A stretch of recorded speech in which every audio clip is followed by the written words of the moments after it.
Saudara yang dikasihi Tuhan, tidak bisa dipungkiri bahwa saat ini kita sangat syarat dengan berbagai macam pengajaran. Ini pun pernah diperingatkan Paulus kepada jemaat di Galatia. Ketika Paulus mencatat di dalam Galatia 1 ayat yang ke-6 sampai dengan ayat yang ke-10. Saya bacakan beberapa ayat. Aku heran bahwa kamu begitu lekas berbalik daripada Dia yang oleh kasih karunia Kristus telah memanggil kamu dan mengikuti suatu Injil lain yang sebenarnya bukan Injil. Hanya ada orang yang mengacaukan kamu dan yang bermaksud untuk memutarbalikkan Injil Kristus. Tapi sebaliknya, sekalipun kami atau seorang malaikat dari sorga yang memberitakan kepada kamu suatu Injil yang berbeda dengan Injil yang telah kami beritakan kepada kamu, terkutuklah dia. Lalu dikatakan, saudaraku, di dalam ayat yang ke-10, ayat yang ke-10 dikatakan, jadi bagaimana sekarang? Adakah ku cari kesukaan manusia atau kesukaan Allah? Adakah ku coba berkenan kepada manusia? Sekiranya aku masih mau mencoba berkenan kepada manusia, maka aku bukanlah hamba Kristus. Saudaraku yang dikasihi Tuhan, Paulus mengatakan, apabila engkau mendengar Injil yang tidak seperti yang diberitakan, yang tidak seperti tertulis di Alkitab, maka terkutuklah orang itu.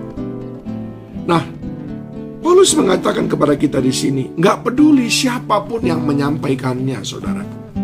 Entah dia pendeta yang besar, entah dia orang yang saudara segani, entah dia orang tua kandung saudara sendiri. Tetapi kalau itu bukan Injil, tidak pantas saudara dengar. Hari-hari ini begitu banyak orang-orang yang hanya karena namanya besar, lalu apa saja dikatakannya, orang langsung mengikuti tanpa mengecek lagi kebenarannya di Alkitab. Dan ada dua ciri yang Paulus katakan tentang orang-orang yang memberitakan Injil yang palsu. Yang pertama dikatakan oleh Paulus dalam ayat ke-10. Kalau orang itu mencari kesukaan manusia, bukan kesukaan Allah. Pemberitaannya itu adalah hanya menyenangkan hati manusia, supaya manusia tidak tersinggung, supaya bapak itu tidak tersinggung, supaya ibu itu tetap ke gereja. Lalu semuanya ditutupi seolah-olah Injil tidak memberikan respon ataupun jawaban atas perilaku buruknya.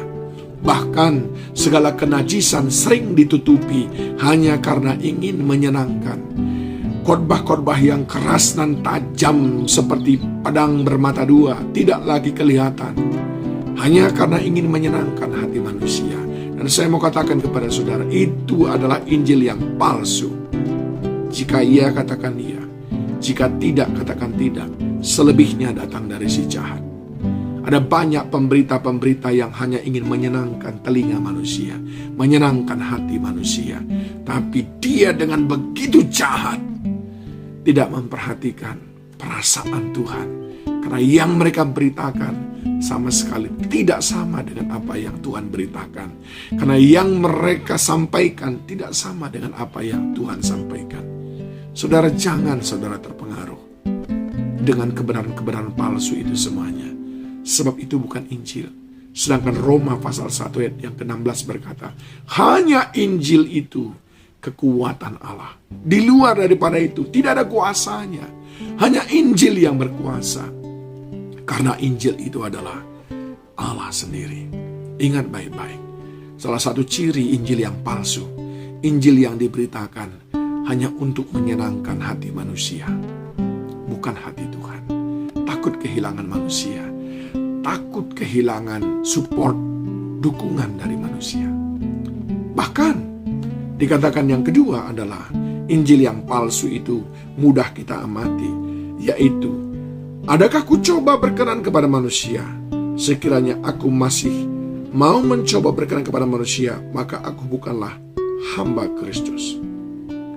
Adakah ku cari kesukaan manusia? Satu tadi mencari kesukaan manusia. Yang kedua mencoba berkenan kepada manusia.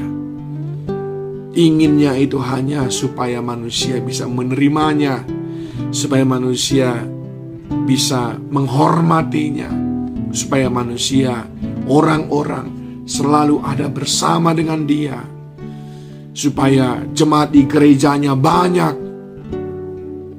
Hati-hati saudaraku, begitu banyak Injil-Injil yang palsu, dengan begitu tega hanya fokus kepada disenangi manusia, berkenan kepada manusia, disukai oleh manusia, dan hampir-hampir tidak ada nama Yesus di sana. Suatu ketika saya mendengarkan khotbah dari John MacArthur, seorang hamba Tuhan yang luar biasa, dan dia berkata bahwa setiap kali engkau memberitakan firman Tuhan, jika tidak ada Yesus di dalamnya, maka itu bukan firman Tuhan. Ayo, perhatikan lagi. Perhatikan pengajaranmu dan perhatikan ajaran yang kau dengar. Hati-hati dengan Injil yang palsu. Tuhan Yesus menolong kita.